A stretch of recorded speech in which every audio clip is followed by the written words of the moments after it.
안녕하세요. 백두산 금융연구소의 백두산입니다. 8월 3일 수요일 오후 5시 17분입니다. 어젯밤 미국은 다시 불붙은 긴축 우려와 지정학적 이슈 이런 것들 때문에 하락 마감을 했습니다. 어제 하루 낙폭은 작았을지 몰라도 2거래일 연속으로 하락이 멈춰있는 상황이기 때문에 방향이 전환될 수도 있다. 6월 중순, 7월 중순부터 시작된 미국 증시 상승, 반등의 흐름이 끝날 수도 있다라는 가능성을 좀 열어놓고 보자라고 이야기해드렸죠. 그래서 좀 중요한 자리다라고 이야기를 해드렸습니다. 그래서 어젯밤부터 이제 반등시 매도 전략이 가능하지 않겠습니까? 지난 2거래일간 하락을 멈춰놨고 변동성을 확대시킨 다음에 나타난 멈춤이기 때문에 방향 전환 가능성 생각해봐야 되지 않겠습니까? 해서 변곡 가능성, 그죠? 이런 식으로 좀 이야기를 해드리고 있습니다. 오늘 밤에 이제 그래서 좀 기술적으로 중요하겠죠. 좀 잘 보시면 좋을 것 같고, 미국 증시가 아직 완전히 방향을 튼 건 아닙니다. 그죠? 아직까지는 위로 올라가고 있는 도중에 2거래일 정도 멈춘 것 뿐이에요. 솔직히 다시 맘만 먹으면 더 올라갈 수도 있긴 합니다. 그러니까 지금 이제 전 세계 주식시장이 계속 좀 혼조하다라고 생각을 해요. 그래서 지금 현재 유럽 증시 혼조하죠. 플러스와 마이너스가 다양하게 섞여 있고, 아시아 같은 경우도 플러스와 마이너스가 다양하게 섞여 있습니다. 플러스와 마이너스가 다양하게 섞여 있지만 그 와중에 각자의 가던 방향은 다 맞춰서 가고 있어요. 딱히 방향 전환의 신호는 아직까지 보이지 않습니다. 다른 세계 증시에서요, 그죠? 예를 들면 뭐 독일 증시 같은 것들 그림을 좀 놓고 볼까요? 독일 증시 같은 것들 보시면 올라가던 방향 계속 올라가고 있어요. 중요한 지지선 붕괴시킨 거 아닙니다, 그죠? 뭐 일본 증시 같은 경우 어딘가 중요한 지지선 붕괴시키지 않았어요. 여기를 붕괴시켜야 되죠. 근데 지키고 있단 말이죠. 중국 증시는 아래쪽으로 가고 있는데 계속해서 아래쪽으로 그냥 가고 있어요. 특별한 일 없는 가운데 아래쪽으로 가고 있습니다. 얘도 가던 방향 그대로 가요. 홍콩 계속 아래쪽으로 가던 방향 계속해서 가고 있죠. 물론 하락이 주춤하고 있습니다만 뭐 오늘 이 정도 상승한 걸 가지고 뭐 반등의 씨앗이 나왔다 뭐 이런 이야기 할 수 없겠죠. 그죠? 그냥 다들 가던 방향 가고 있어요. 한국 증시는 어떨까요? 얘도 뭐 일단 가던 방향 그대로 321.7이 붕괴가 돼야 뭐 아래로 간다 이런 이야기를 드릴 수 있는데 붕괴 안 됐죠. 일단 위쪽으로 계속해서 밀려 올라가고 있고 지지력을 계속 확인하고 있어요. 그러니까 미국 증시의 방향성이 오늘 밤의 방향성이 좀 중요하다라고 생각을 하는데 이 결정이 안 났으니까 전 세계 증시가 그냥 제각각 모르는 척하면서 자기 갈 길을 가고 있는 이런 모습입니다. 그래서 사실 오늘 뭐 특별히 점검할 만한 게 있다라고 생각하지는 않고 그냥 그저 삼성전자도 박스권이고요. 어딘가 붕괴되거나 어딘가를 돌파한착 하거나 해야지 이게 의미가 있을 거예요. 그래서 그 전까지는 특별히 할 말이 없고요. 한국 증시도 그저 더 올라가는 그림이니까 여기다 대고 뭐 손해를 누적시키진 않으셨으면 좋겠다라고요. 이익이 줄어드는 건 괜찮은데 손해가 누적되는 거는 이거는 안 된다라는 이야기 해드렸죠. 그러니까 대응을 좀 하시긴 하셔야 돼요. 물론 이 코스피 선물 같은 경우는 325를 돌파한착하기 전까지는 그래도 하방에 대한 희망이 남아있긴 한 거고요. 그리고 풋옵션들 같은 경우에도 물론 제가 이야기한 중요한 지지선을 붕괴시켰기 때문에 이게 살아나는 그림이다라고 명확히 이야기할 수는 없지만 그렇다고 어쨌든 아직까지 죽지도 않은 거거든요. 아직까지 뭐 여기서 만약 내일 다시 풋옵션이 양봉 달면서 살아나면 또다시 살아날 수도 있는 거라서 아직까지 어쨌든 이 백척간두의 위기 절벽 끝에 서 있을 뿐이지 떨어지진 않았다는 이야기입니다. 그러니까 아무튼 아직까지 뭐 하방에 대한 희망은 조금 남아있긴 한 상황이에요. 그러니까 이 325란 자리 여기서 꺾일 가능성도 있긴 있는 거예요. 코스피 같은 경우는요. 근데 아무튼 일단 더 올라가는 게 적합하다고 봐줄 수 있겠죠. 그게 더 합리적이라고 봐주는 게 맞긴 하겠죠. 코스닥 같은 경우도 지난 몇 거래일 동안 3거래일 동안 못 넘어갔던 1150자리를 강하게 돌파한착했으니까 위로 더 올라간다라고 봐주면 된다고요. 그죠? 이런 거에다 대고 이 함부로 이제 대항하면 안 될 수 있습니다. 말씀드렸다시피 손해를 누적시키는 건 안 된다고요. 그죠? 이쯤 왔으면 이제 이쪽엔 이제 딱히 어떤 눈에 띄는 저항이 잘 없긴 합니다. 오늘 종가 자리가 1170자리 코스닥 150 현물 지수 기준으로 1170자리가 좀 중요한 저항이긴 한데요. 이 솔직히 저항의 의미가 좀 약한 것 같고 이쯤 왔으면 이제 거의 1200까지 상승 목표치가 열렸다.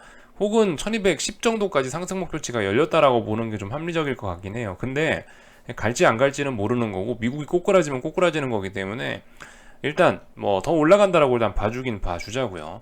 말씀드렸다시피 손에 누적시키면 안 된다라는 이야기 계속해서 드리고 있습니다. 뭐 다르게 특별히 드릴 이야기는 없고요. 하여튼 그래요. 다들 뭐 거래량도 없고 그냥 다들 차분합니다. 이런 상황에서 그냥 시장이 짜불짜불 위로 밀려 올라가고 있고 눈에 띄는 매도세는 없는 모습이죠. 그런데 이제 반면에 원달러 환율 같은 경우는 1307원을 오늘 돌파한착 하면서 어떤 이제 더 이상 아래쪽으로는 좀 어렵다라는 신호를 주긴 했어요.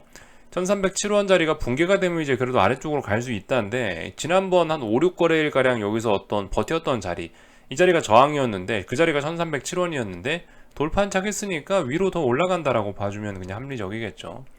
그래서 하여튼 원달러 환율 같은 경우 이 지금 현재 저항이 이제 1312원, 13원 정도에 지난 한 6거래일, 7거래일 동안 쭈루시 세워놨던 여기 저항 자리에 걸리긴 걸렸는데요.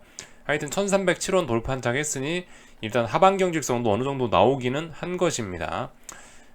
의미가 있겠죠. 그죠? 하여튼 원달러 환율이 계속 우상향하고 있는데 무슨 주식시장이 추세적인 반등을 하고 그러겠어요. 그죠? 만약에 논리가 맞다면은 이 어떤 뭐 상식이 살아있다면 한국 증시는 계속 안 좋을 가능성이 높긴 할 겁니다. 환율과 증시는 반대로 가니까요. 그죠? 그래서 한국 증시 별로 할 말이 없고요. 오늘 밤 미국이 중요하다. 사실 이게 오늘 사실 드릴 이야기의 전부이긴 해요. 그래서 이쯤에서 영상을 끝내긴 그렇고 여러분들이 질문 주셨던 내용들이 있더라고요. 그걸 좀 말씀을 좀 드려볼까 하는데 어제였나 이틀 전이었나 천연가스 관련해서 질문 주신 분이 계셨는데 그분의 질문은 사실 천연가스에 관련된 질문이라기보다는 이 속에 뼈가 하나 있는 거죠. 이 뭘 물어보셨냐면은 이제 월봉에 관련된 해석을 어떻게 할 것이냐에 관련된 질문을 주셨었거든요. 그러니까 우리가 투자를 하다 보면 일봉도 있고 주봉도 있고 월봉도 있잖아요. 이 다양한 기관들의 봉들이 있는데 이게 월봉에서 보면 이런 모양이고 주봉에서 보면 이런 모양이고 일봉에서 보면 저런 모양이고 그래서 해석이 각각 다 달라질 수가 있거든요. 근데 이런 부분을 어떻게 봤으면 좋겠냐라는 취지의 질문을 이제 천연가스를 놓고 주신 거예요. 질문을요.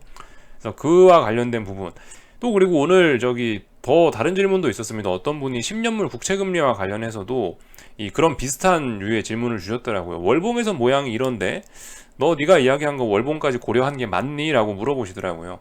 결과적으로 그 두 분의 질문이 공통적으로 관통하는 그 주제가 있기 때문에 그거에 관련해 좀 이야기를 해드릴까 해요. 각각 각 주기마다 각 봉, 일봉, 주봉, 월봉마다 주기마다 이 모양이 달라지는데 그걸 어떻게 해석할 것이냐에 대한 점 좀 말씀을 좀 드려볼까 하는데요. 뭐 결론부터 말씀드리자면 정답이 없는 겁니다. 본인이 생각했을 때 합리적이다, 이게 더 논리적으로 설명에 맞다라고 생각하는 쪽으로 움직이시면 돼요. 지금 말씀드리는 건 일단 저만의 관점입니다.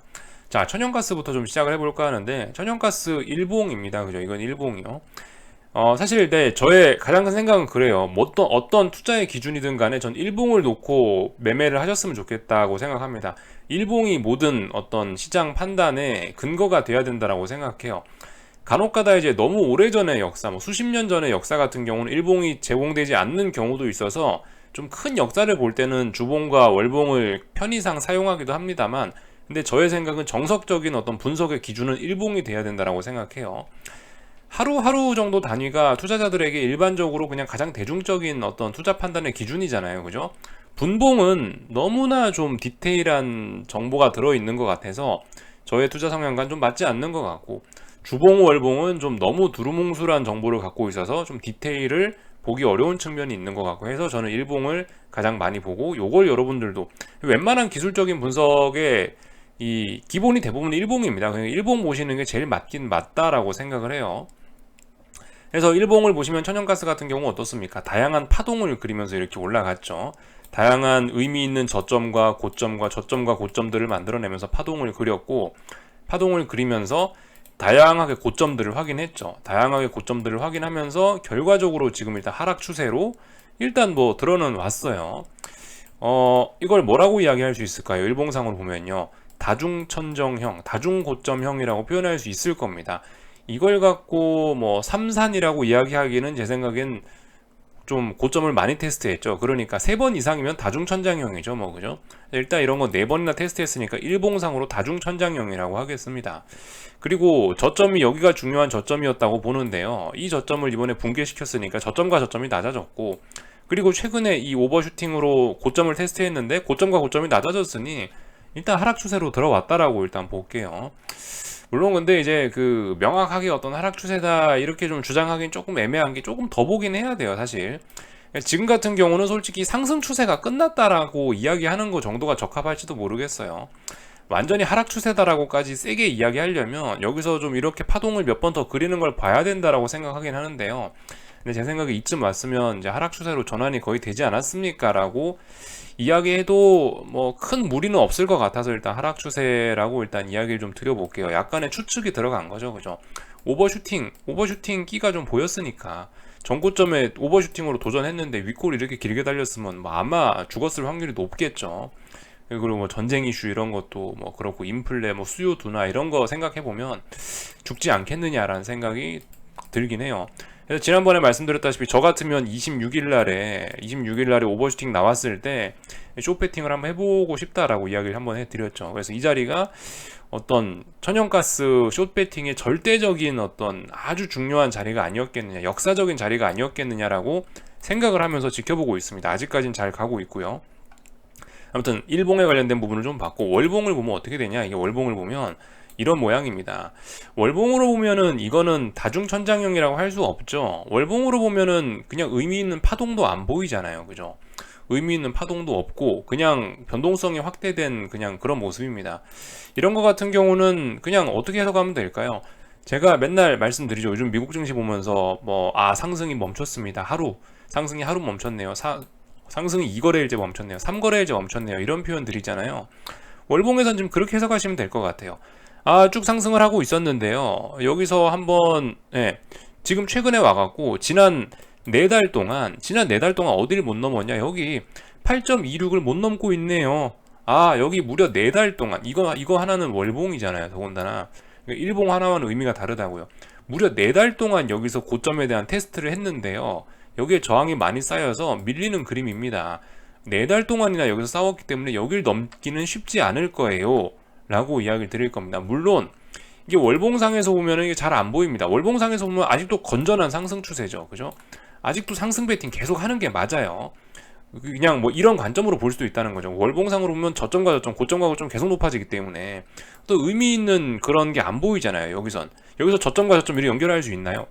연결할 수 없죠.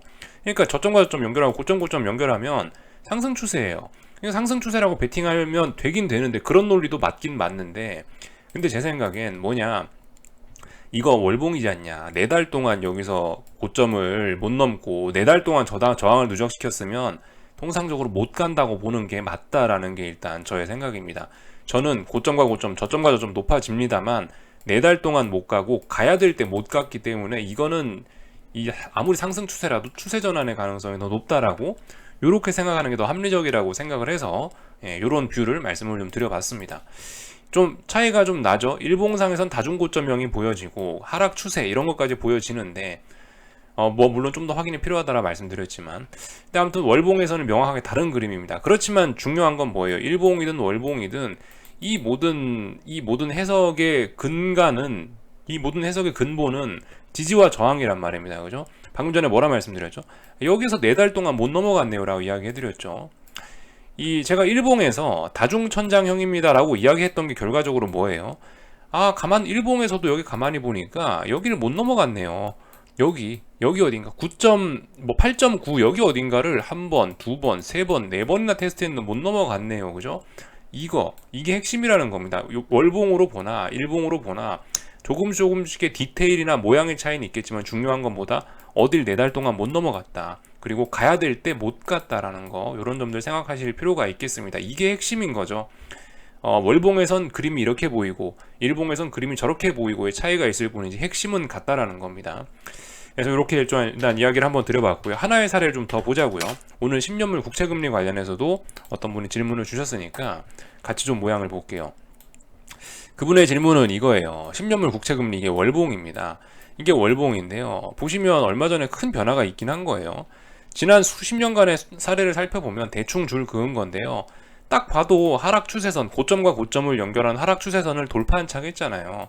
그리고 이 월봉에서 조금 더 여기를 확대를 해서 보면은 어떤 그림이냐면은 이게 뭐예요? 저점과 저점, 고점과 고점이 계속 높아지고 있죠.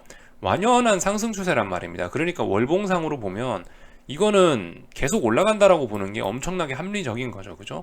근데 말씀드렸다시피 이거 월봉이니까 이렇게 볼 수도 있긴 한데, 그렇게 볼 수도 있긴 한데, 저 같으면 뭘 보겠다? 이 월봉이 만들어진 원리, 지지와 저항을 살펴봐서 가만 보니까 이거 하나하나가 월봉이라 한 달씩의 의미를 가지는데, 이게 무려 4달 혹은 5달째 지금 3.0을 못 넘어가네 라고 볼 수도 있는 겁니다. 여기에 저는 좀 무게를 둬서 해석을 한 거예요. 얘가 제가 미국 증시 해석할 때 똑같이 해석을 해드렸죠. 하루 멈추는 거 괜찮다, 이틀 멈추는 거, 3일 멈추는 거, 이건 좀 생각해 봐야 된다라고 말씀드리고 있는데, 무려 4달 동안이나 3일이 아니고 무려 4달 동안이나 4개월 동안이나 3.0을 못 넘었다라는 거는 굉장히 큰 의미가 있을 거라는 겁니다. 여기에 굉장히 무거운 저항이 누적이 되어 있다라는 의미일 수 있거든요. 그래서 야, 여기 아무리 고점과 고점, 저점과 저점이 높아지고, 아무리 지난 수십 년간의 상승 추세선을, 이 저항선을, 이 추세선을 돌파한착했음에도 불구하고 4달 동안이나 못 가면 이거는 못 가는 거다라고 저는 일단 해석을 한다고요. 실제로 이 월봉 같은 것도 제가 미국 증시 보는 거, 최근에 미국 증시 봤던 그런 논리, 제가 항상 시장을 보는 그런 논리하고 같은 게 계속 있습니다. 이런 관점으로도 한번 보셨으면 좋겠어요. 예를 들면 여기서 저점을 찍는 과정에서 어떤 일이 있었나요? 무려 6개월이 넘는 기간 동안 어딘가를 지지를 했죠. 그러니까 추세 전환이 됐다. 여기서는 2달, 3달 동안 어딘가를 넘지 못하니까 밑으로 내려왔다. 물론 추세선도 중요합니다. 그죠? 추세선, 요렇게 추세선에 따라서 지지와 저항을 의식하면서 요렇게 추세가 만들어지니까 추세선도 중요한데, 근데 아무튼 저의 관점에서는 뭐 일봉을 보나 월봉을 보나 이 지지와 저항 이런 것도 중요하다라는 겁니다. 그래서 아무튼 월봉 아까 전에 계속 보고 있는데, 예를 들면 뭐 이런 자리들 몇 달 동안 여기서 어딘가를 못 넘지 않았냐, 그러니까 밀린다. 여기선 몇 달 동안 하방 경직성을 만들으니까 올라갔다. 몇 달 동안 하방 경직성 만들었는데 심지어 다중 바닥형이다, 그러니까 올라간다. 저는 일단 이렇게 본다라는 입장입니다. 그래서 물론 이런 추세선도 중요한데, 당장 이 시장의 방향 위아래를 결정하는 건 제 생각에는 이 가야 될 때 가느냐, 뭐 가야 될 때 갈 수 있느냐, 이런 여부들, 그죠? 타이밍의 여부, 이런 것도 좀 굉장히 중요하다라 생각을 합니다. 그래서 뭐 어딘가를 몇 개월 동안 못 넘었다, 그럼 죽어야 되는 거고, 어딘가를 뭐 오랫동안 지지했다, 그러면 이 자리는 이제 돌파한 착하고 위쪽으로 가야 되는 거고, 저는 일단 이런 논리로 시장을 보고 있어요. 일봉으로 보면 근데 좀 모양이 좀 다르긴 하죠, 그죠? 일봉으로 보면 모양이 다를 수 있다. 이게 그러니까 해석이 일봉으로 보나 뭘로 보나 조금씩 달라질 수 있긴 한데요. 근데 일봉을 보나 월봉을 보나 결과적으로 해석의 결론은 똑같아져야죠, 그죠? 그게 핵심이라고 생각해요. 해석의 결과는 같아야 된다. 주봉을 보나 일봉을 보나 월봉을 보나 해석은 똑같아져야 된다는 거. 근데 웬만하면 일봉 기준으로 보셨으면 좋겠다라는 게 제가 설명해 드리는, 그게 가장 좋지 않겠냐라고 이야기를 해드리고 있어요. 이거 일봉상으로 보면은 어쨌든, 그죠? 우리가 월봉만 보고 투자할 수 없다고요. 진짜 한 달에 한 번 월봉 완성되는 거 보고 내 돈을 투자하긴 좀 어렵잖아요. 일봉 계속 봐야 된다고요, 제 생각엔요. 그래서 월봉에서는 안 보이던 것들, 일봉상으로 보면 이런 것들이 보입니다. 예를 들면 뭐 3% 부근에서 여기 한 번, 여기 두 번, 어디를 세 번째 고점으로 쳐야 되는지 솔직히 좀 명확하진 않은데, 제 생각에 여기를 잡는 게 맞지 않을까 싶어요.